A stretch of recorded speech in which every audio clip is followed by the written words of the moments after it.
할렐루야.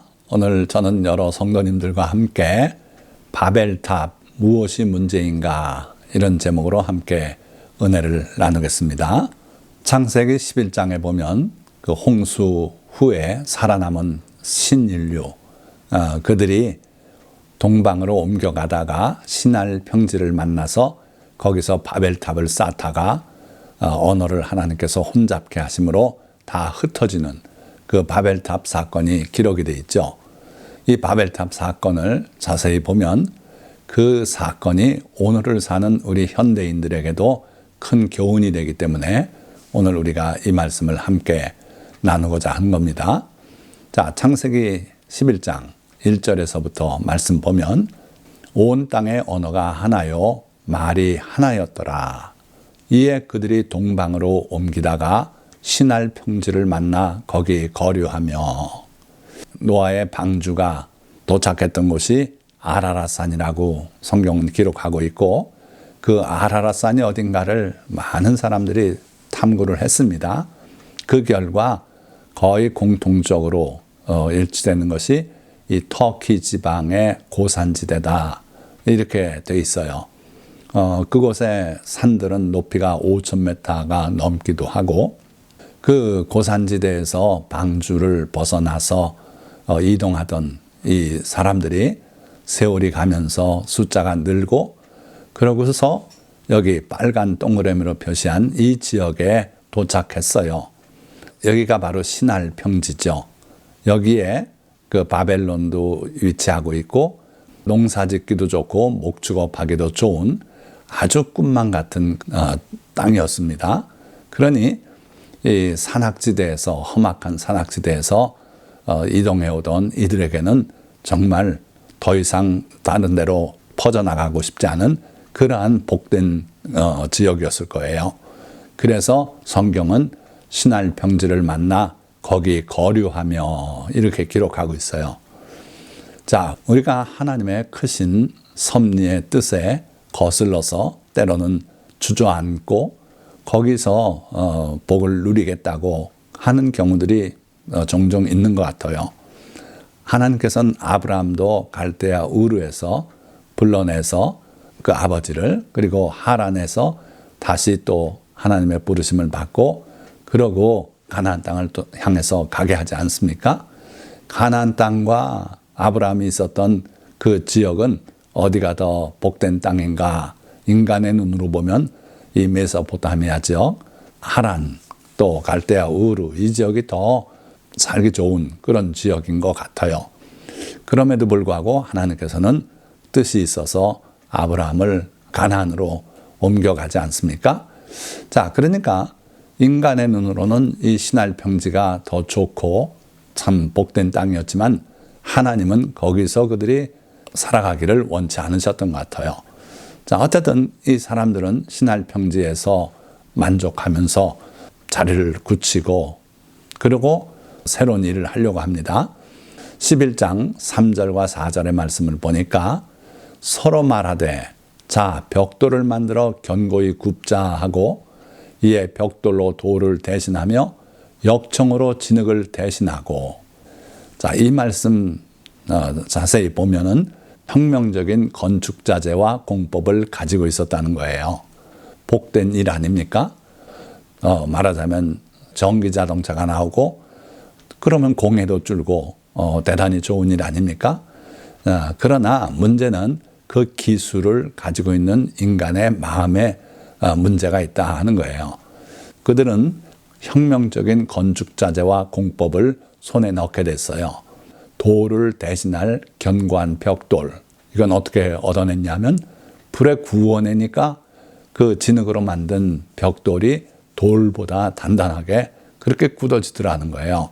그래서 이게 건축 자재로서 새로운 소재가 됐고 또는 신기술이 됐죠. 오늘날도 진흙으로 이렇게 그릇 모양을 만들고 그리고 반드시 구워냅니다. 그러면 그게 굳어지죠. 돌처럼 되죠. 그 원리를 이때 이미 터득을 했던 것 같아요. 그리고 또 진흙을 대신할 역청을 그들은 발견했어요. 그래서 이 역청은 방수 역할도 하고 또 접착력이 세고 그렇게 해서 그들이 만든 벽돌을 이 역청으로 연합시키면서 건물을 지어 올릴 수 있었던 거죠. 그 벽돌로 지은 마천루가 있는데 수십 층을 쌓아 올릴 수 있었어요. 그래서 철근 콘크리트만 고층 건물을 짓는가 아니고 이 고대 벽돌과 역청을 사용하는 방법이 수십 층의 고층 건물까지 가능하게 했다. 자, 어쨌든 이 당시에 이러한 획기적인 건축 자재와 공법을 손에 넣게 된 그들로서는 대단한 자부심이 있고 그리고 무엇이든 이룰 수 있겠다는 그런 마음이 들지 않았겠습니까? 자, 마찬가지로요. 선악과를 따먹음으로 하나님과 같이 될 것이라고 유혹했던 사탄이 그들에게는 벽돌과 역청으로 하나님처럼 될 수 있다고 그들을 유혹했던 것이고 이제 우리에게는 과학의 발달로 그럴 수 있다고 유혹하고 있는 중이 아닌가 하는 거예요. 자, 그러나 우리가 잊지 말아야 할 것은 우리는 흙으로 돌아가야 될 그런 존재다. 물론 우리가 예수 그리스도를 믿어서 하나님의 자녀가 되고 구원받아 하나님의 나라에 들어가 영생하고 하나님이 주실 새로운 몸으로 부활하고 그리고 영원히 살 줄 믿습니다. 그러나 분명한 것은 우리의 지금 이 몸은 흙으로 돌아갈 것이다. 그렇기 때문에 우리가 마귀의 유혹에 빠져서는 안 돼요. 과학을 발달시키고 의학을 발달시키면은 이 몸이 영원히 살 것처럼 착각하지 마시기 바랍니다. 그러니까 우리는 겸손히 하나님께 복종하고 하나님을 경외하고 그리고 하나님께서 우리를 위해서 예비하실 새 몸을 또 새 나라를 바라보고 살아가야 될 줄 믿습니다. 바벨탑 건설 또 무엇이 문제인가? 첫째는요, 그 탑 꼭대기를 하늘에 닿게 하자. 얼마나 무모한 생각입니까? 하늘에 어떻게 닿습니까? 올라가면 하늘은 또 저 멀리 더 떨어져 올라가는데 그런데 그들은 자기들의 신기술, 신소재를 가지고 건물을 높이 쌓아 올리면 결국 하늘에 닿을 것이라는 무모하고 어리석은 생각을 했어요. 오늘날 우리도 과학의 발달을 통해서 우리가 하늘에 닿을 것이라고 달나라에 사람이 착륙한다고 해서 그게 되겠습니까? 화성에 위성을 보낸다고 해서 되겠습니까? 그런데도 그런 하나하나의 업적을 통해서 교만해지고 어리석음에 빠지고 있지 않나 하는 거예요. 둘째는 우리 이름을 내고 그렇게 말했는데 높이 탑을 쌓아가지고 그걸로 그들이 얻고자 하는 것은 인간의 이름을 낸다는 거예요. 그들의 이름을 낸다는 거예요. 인간이 주인이 되려는 인본주의 아닙니까?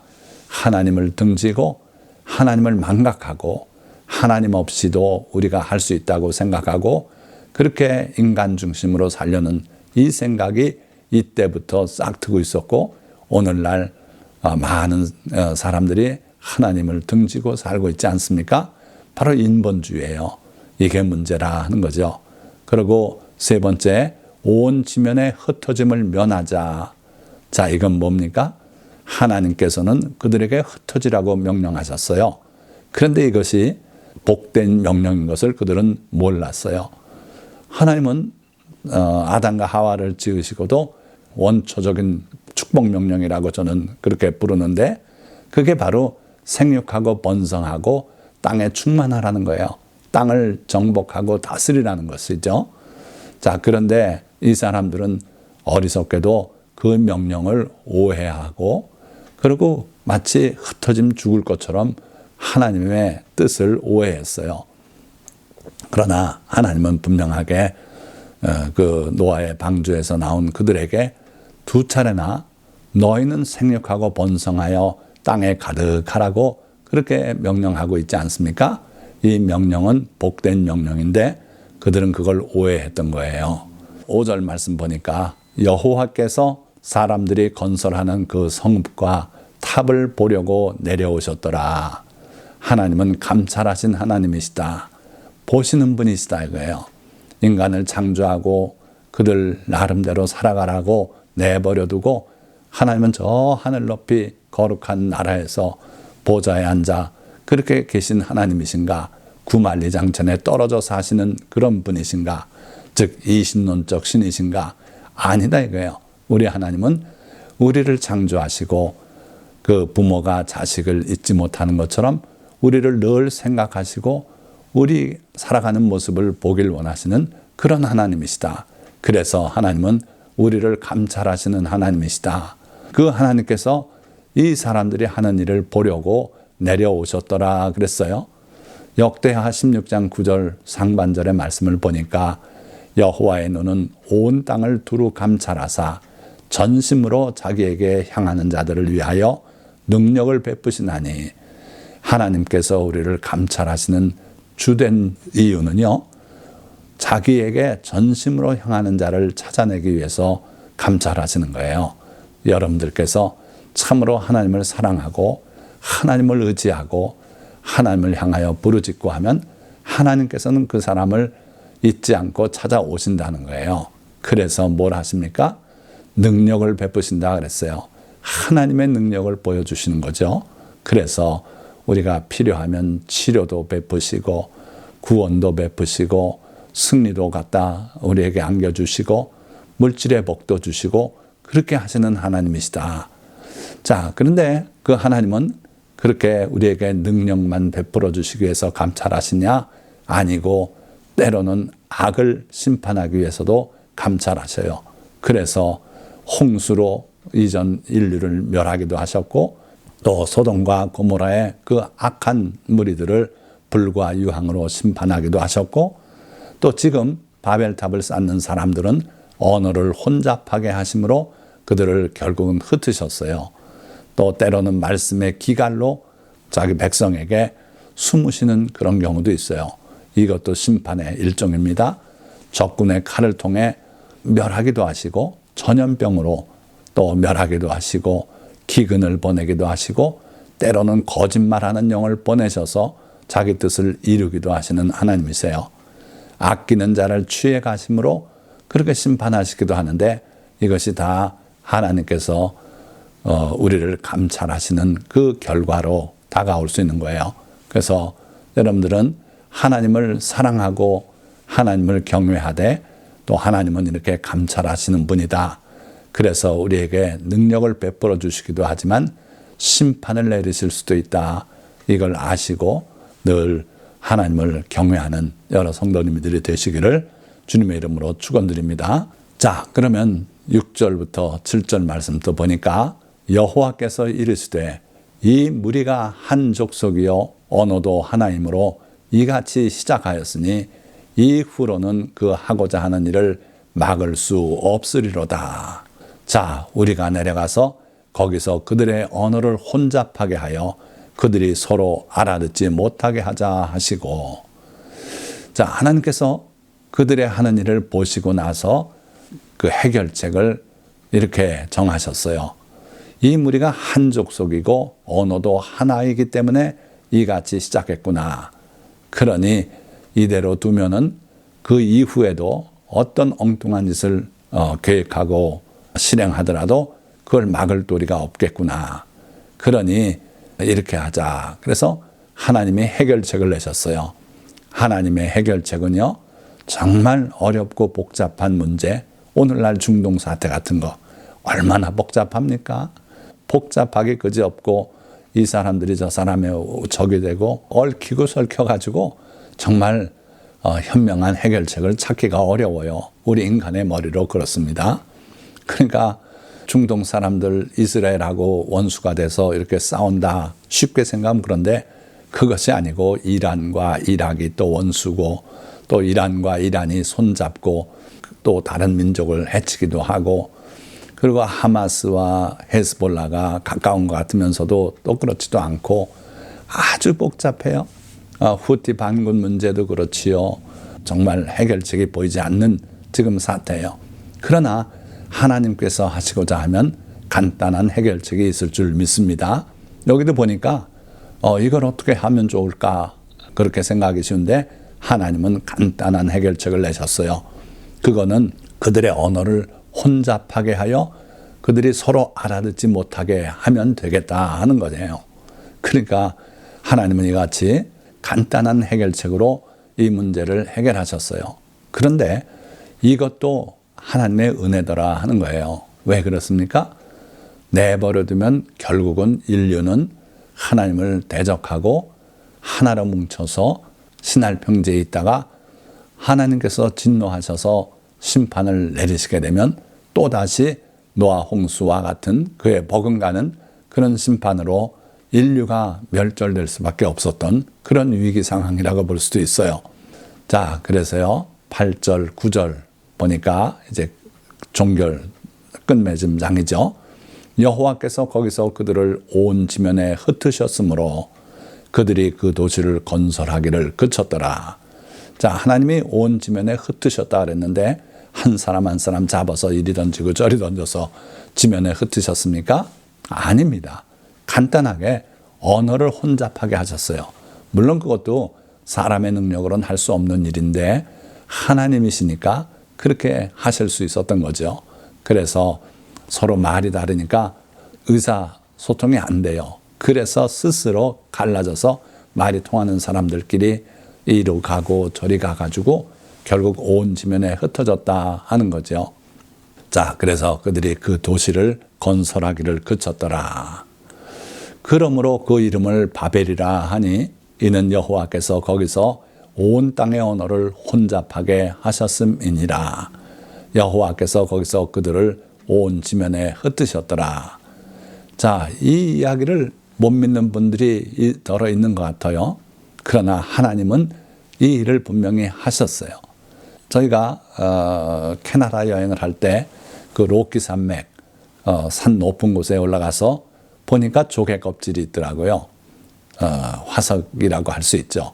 그런데 그게 왜 가능한가? 이전에 그곳이 바다 밑이었어요. 그런데 융기가 돼서 올라온 거죠. 자, 그거 성경은 분명히 그렇게 기록을 하고 있습니다. 원래 하나님이 창조하실 때는 깊음이 온 지면을 다 덮고 있었어요. 깊은 바다였죠. 그런데 그걸 하나님께서 땅이 솟구쳐 올라라 해가지고 육지가 생겼어요. 그리고 물은 한 곳으로 모여라 바다가 생겼죠.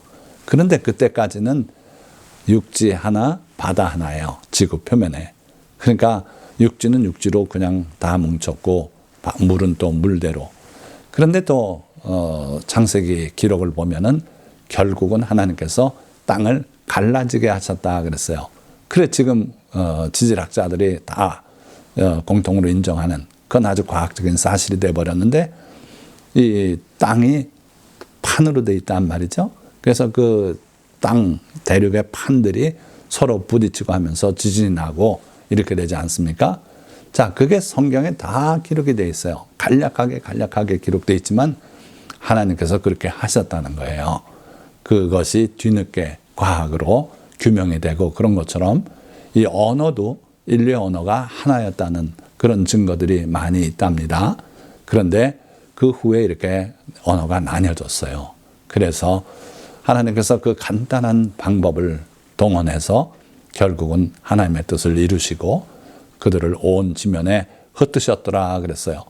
흩는 것은 그들을 흩어서 곳곳에 살게 하시는 것이 하나님의 뜻이고 복된 축복의 하나이기 때문에 감사해야 될 줄 믿습니다. 자, 그러면 이런 하나님 앞에 우리는 어떻게 살아야 할까? 그들처럼 바벨탑을 쌓지 말아야 한다는 거예요. 그러니까 자기 이름을 내려고 탑을 하늘까지 쌓겠다는 그런 어리석은 생각 하지 말고 그러고 하나님 앞에 겸손하게 사시기 바랍니다. 하나님께서는 감찰하신다 하는 걸 또 기억하시기 바라요. 그래서 감찰하시는 주님 앞에 항상 겸손하게 사시고 셋째, 하나님의 선하심을 믿고 그에게 친근히 하고 하나님은 우리를 괴롭히려고 여러 가지 법을 주시고 계명으로 우리를 묶고 무거운 짐을 얹어주시고 그런 분이 아니라는 거예요. 우리가 잘못되지 않도록 그렇게 하나님이 우리에게 계명을 주시는 것이고 살인하면 결국은 자기 목숨을 내놔야 되고 간음하고 음행을 저지르고 하면 그 대가를 꼭 받고 불에 타는 못에 던져질 위험을 안게 되는 것이고, 그러니 우리가 모든 계명, 하나님의 뜻, 이것이 우리를 위한 것이다 하는 걸 믿어야 돼요. 그래서 하나님의 선하심을 믿고 그에게 친근히 하라 그러셨어요. 그렇게 하시기 바랍니다. 그리고 마음을 다하고 뜻을 다하고 힘을 다하여 그를 사랑하라 그러셨으니 그렇게 하나님을 사랑하는 성도님들 되시기를 축원드립니다. 그리고는 하나님 아버지와 예수 그리스도의 계명들을 귀하게 여기시고 지키시기 바랍니다. 거기에는 반드시 대가가 있어요. 상급이 있다는 거예요. 그래서 여러분들이 하나님의 계명을 이전처럼 귀찮은 것, 십자가에 못 박혀 다 패한 것, 그렇게 생각하시면 곤란해요. 결코 그렇지 않아요. 하나님의 계명은 그 원뜻이 다 우리를 위한 하나님의 사랑의 발로예요. 결과물들이에요. 그래서 그 계명들을 귀하게 여기고 지켜야 되고, 예수님 말씀하신 것처럼 내 계명을 지키는 자라야 나를 사랑하는 자라고 하신 말씀 기억하시고 주님의 계명을 지키는 성도님들 되시기 바랍니다. 자, 말씀을 맺겠습니다. 홍수 후에 인간은 또다시 하나님의 뜻을 거슬러 바벨탑을 쌓기 시작했습니다. 그 탑을 하늘에 닿도록 높이 쌓아 그것으로 자기들의 이름을 내고 지면의 흩어짐을 면해보자는 것이었습니다. 그들이 이런 헛된 일을 계획하고 실행에 나섰던 것은 그들에게 견고한 벽돌과 진흙 대신 쓸 역청이 있었기 때문입니다. 그럴 때 사탄은 에덴 동산에서 하와를 미혹했던 것처럼 우리에게 다가와 미혹합니다. 그러나 그 길은 멸망으로 들어가고 말 것이기에 하나님은 그들의 언어를 혼잡하게 만들어 그 길을 막으셨습니다. 우리는 바벨탑 사건을 거울 삼아 우리 자신을 돌아보고 주님의 인도를 따라 영생으로 나아가는 삶을 살아야 할 것입니다.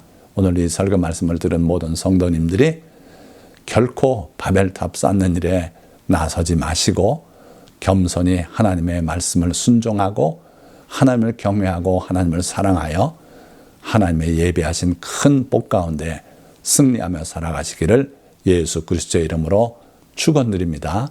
기도하겠습니다.